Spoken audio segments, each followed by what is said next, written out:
یہ دنیا کے سامنے حضرت امام نے اپنا اسوہ رکھا کہ یہی تو پیغام میں دینے آیا ہوں، یہی تو جو ہے وہ تحریر میں نے کربلا کی ریت پر اپنے خون سے رقم کرنی تھی کہ یہ سر کٹ سکتا ہے لیکن جھکے گا تو صرف اپنے مالک کی چوکٹ پہ جھکے گا، یزید کے سامنے یہ سر جھک نہیں سکتا ہے۔ تو حضرت امام حمام رضی اللہ تعالیٰ عنہ نے کربلا کے تپتے ہوئے ریگزار میں جب 72-73 لاشیں خیموں کے سامنے پڑے تھے اور اتنے زخم کلیجے پہ تھے، راوی کہتا ہے کہ جب آپ کی قمیض اتاری گئی تو 113 سوراخ اس میں تیروں کے تھے، 33 زخم نیزوں کے تھے، 34 گھاؤ تلواروں کے تھے، اتنے زخم جسم کے اندر اور جسم چور ہے زخموں سے۔ لیکن حضرت امام حسین نے جب پیشانی سجدے میں رکھی تو آخری لفظ یہ تھے، اللہم رضن بقضائکا وصبرن علی بلائکا تسلیما لامرکا سبحان ربی العالی۔ مالک تیری تقدیر پہ راضی ہو گیا ہوں، مالک زخم سے پہ بھی میں مسکرا رہا ہوں، مالک تیری طرف سے جو دکھ آئے میں نے ان کو قبول کیا، جے سونا میرے دکھ وچ راضی تے میں سکھ نو چلے ڈاواں، مالک میں سب کچھ قبول کیا، حسین تیری رضا پہ راضی ہے، میرے مالک تو بھی بتا تو بھی حسین پہ راضی ہوا ہے کہ نہیں ہوا ہے۔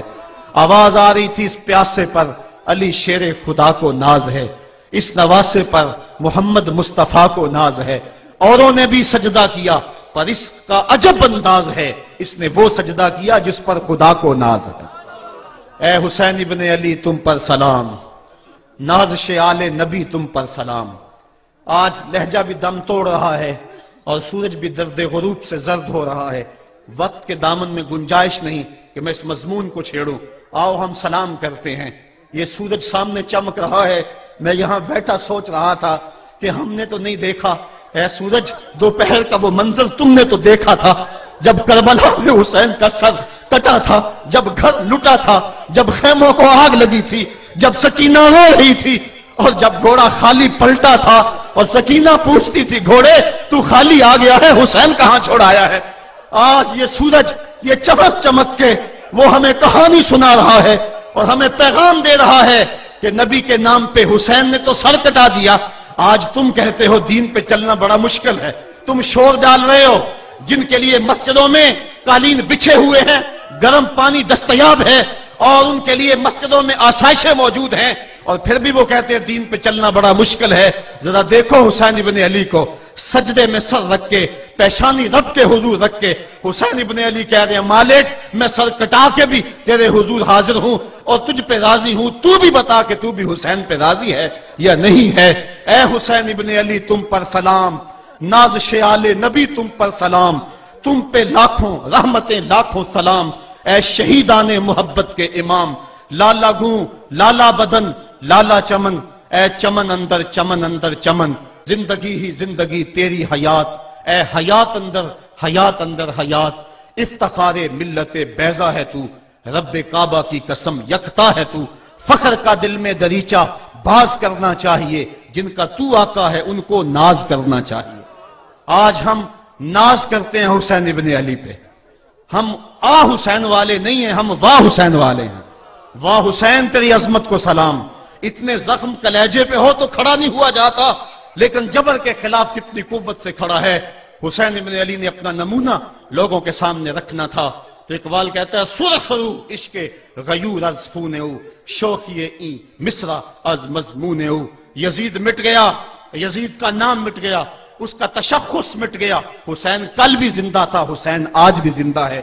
مرتا تو وہ ہے جس کی فکر مر جائے، مرتا تو وہ ہے جس کا نسب العین مر جائے، مرتا تو وہ ہے جس کا مشن ختم ہو جائے۔ حسین کا نسب العین زندہ، حسین کی فکر زندہ، حسین کا مشن زندہ، حسین زندہ، حسین کا نانا بھی زندہ۔ آج بھی ہزاروں کروڑوں اربوں انسان حسین کا نام لے کے جی رہے ہیں۔ میں کہتا ہوں اگر کوئی یزید کا نام بھی لیتا ہے تو وہ سر جھکا کے دیتا ہے۔ کیسا تمہارا لیڈر ہے جس کا نام لیتے ہوئے بھی تمہیں شرم آتی ہے؟ نام لینے سے پہلے سر جھکاتے ہو، نام لیتے ہوئے پسینہ پسینہ ہوتے ہو، نام لینے کے بعد منہ چھپا لیتے ہو۔ تمہیں اپنے قائد اور اپنے لیڈر کا نام لیتے بھی شرم آتی ہے، اور جب ہمارے لبوں پہ نام حسین آتا ہے ہمارا قد اونچا ہو جاتا ہے، ہمارا سر فخر سے بلند ہو جاتا ہے۔ فخر کا دل میں دریچہ باز کرنا چاہیے، جن کا تو آقا ہے ان کو ناز کرنا چاہیے۔ تو حسین ابن علی نے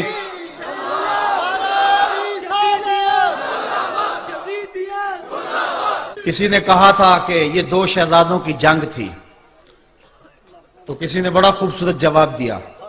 اس نے کہا کربلا جنگ تھی اگر دو شہزادوں کی، قلم میں زور ہے تو لکھو حسین ہار گئے، لہجے میں تنتنا ہے تو لکھو حسین ہار گئے، انداز میں زور ہے تو کہو حسین ہار گئے.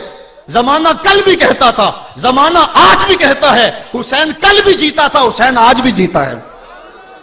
جب حضرت امام حسین رضی اللہ تعالیٰ عنہ کا سر انور کاٹ لیا گیا اور خولی بن یزید نے نیزے کی نوک پہ اس کو رکھا، ویسے رخ سر کا زمین کی طرف سے تھا. کسی نے کیا خوب کہا، باں کے سر نیزے پہ اور سوئے زمین ہے روح، یعنی سجدہ ثانی کی ہے آرزو. رکعت کے دو سجدے ہوتے ہیں، ایک سجدہ ہوا تھا کہ سر انور جدا کر لیا گیا، جب نیزے کی نوک پہ تھا سر تو رخ زمین کی طرف سے تھا. شاعر کہتا ذرا غور سے دیکھو سر حسین کیا کہہ رہا ہے. سر حسین کی پیشانی زمین کی طرف ہے، پیشانی میں دوسرے سجدے کی آرزو مچل رہی ہے.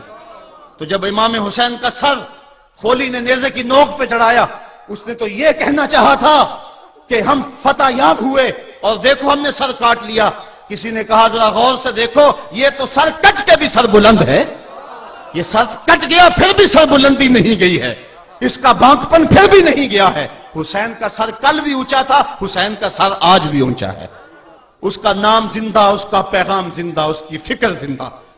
حضرت امام زین العابدین یہ کربلا کے وہ شخص ہیں جنہوں نے سارا منظر اپنی آنکھوں سے دیکھا تھا. اتنے دکھ کسی کو نہیں پہنچے جتنے زینب اور زین العابدین کو پہنچے ہیں. سب منظر کھلی آنکھوں سے دیکھا. 14 سال کی عمر ہے، بیمار ہیں. تاریخ بتاتی ہے اس کے بعد ساری زندگی حضرت زین العابدین نے ٹھنڈا پانی نہیں پیا. جب پانی پینے لگتے تڑپنے لگتے، کہتے مجھے سکینہ کی پیاس یاد آتی ہے، مجھے علی اصغر کا تڑپنا یاد آتا ہے. ساری زندگی پھر ٹھنڈا پانی نہیں پیا. حضرت امام زین العابدین نے یہ سارا منظر کھلی آنکھوں کے ساتھ دیکھا تھا. اور پھر آپ نے دمشق کے بازاروں میں بھی اور کوفے کی گلیوں کے اندر بھی سروں کا یہ قافلہ اپنی قیادت کے اندر جو ہے وہ گزارا تھا. جب یزید کے دربار کے اندر حضرت امام زین العابدین پہنچے تو یزید نے پہلے تو جو ہے وہ دکھ کا اظہار کیا. بعض لوگ یہاں سے یزید کی بریت کا اعلان کرتے ہیں. یہاں کسی نے بڑی خوبصورت بات کہی کہ قاتل کی پشیمانی مقتول کی اہمیت کو تو بڑھا سکتی ہے لیکن اس کے دامن سے قتل کے داغ کو نہیں دھو سکتی. تو اس نے یہ سب کچھ کیا، یہ بس اس کے ٹسوے تھے جو وہ بہانے لگا. لیکن بعد میں اس نے حضرت امام حسین رضی اللہ تعالی عنہ کے دانتوں کے اوپر جو ہے وہ چھڑی مارنا شروع کر دی. تو حضرت ابو برزہ اسلمی صحابی رسول وہاں موجود تھے، وہ کھڑے ہو گئے، اٹھ کے بدن کانپتا ہے ان کا، کہنے لگے ظالم ارفع قدیبہ کا، یہاں اپنی چھڑی ہٹا لے. میں نے اپنی ان آنکھوں سے دیکھا ہے کہ کان رسول اللہ صلی اللہ علیہ وسلم یل سے مہو، حضور نے ان ہونٹوں کو خود چوما ہے. تو یہ کہہ کہ آپ دربار سے نکل گئے اور روتے تھے اور آپ کے بدن پہ کپڑی بھی تاری تھی.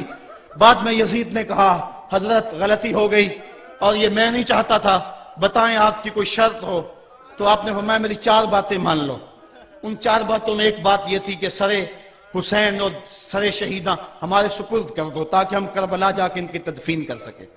دوسری یہ تھا کہ ہمیں مدینہ حفاظت سے پہنچا دو. تیسری شرط یہ تھی کہ مجھے جو ہے وہ جمعے کا خطبہ دینے کی اجازت دو آج دمشق جامع مسجد کے اندر. چوتھی بات آپ نے یہ فرمائی کہ قاتلان حسین جو ہے وہ میرے سپرد کرو. اس نے کہا ہاں کون ہے قاتل حسین کا؟ لوگوں نے کہا خولی ہے. خولی نے کہا میں نے قتل نہیں کیا، یہ سنان بن انس نخی نے کیا ہے. سنان بن انس نخی کو کہا ہاں تو بتا. کہنے لگا میں قتل کیوں کرنا تھا، یہ تو شمر ذل جوشن نے کیا ہے. شمر ذل جوشن کو کہا تو بتا. کہنے لگا میں نے قتل نہیں کیا، میرا کون سا حسین نے کچھ بگاڑا تھا، قتل اس نے کیا ہے جس کی حکومت کو خطرہ تھا. تو یہ ہے وہ ہے قاتل حسین کا.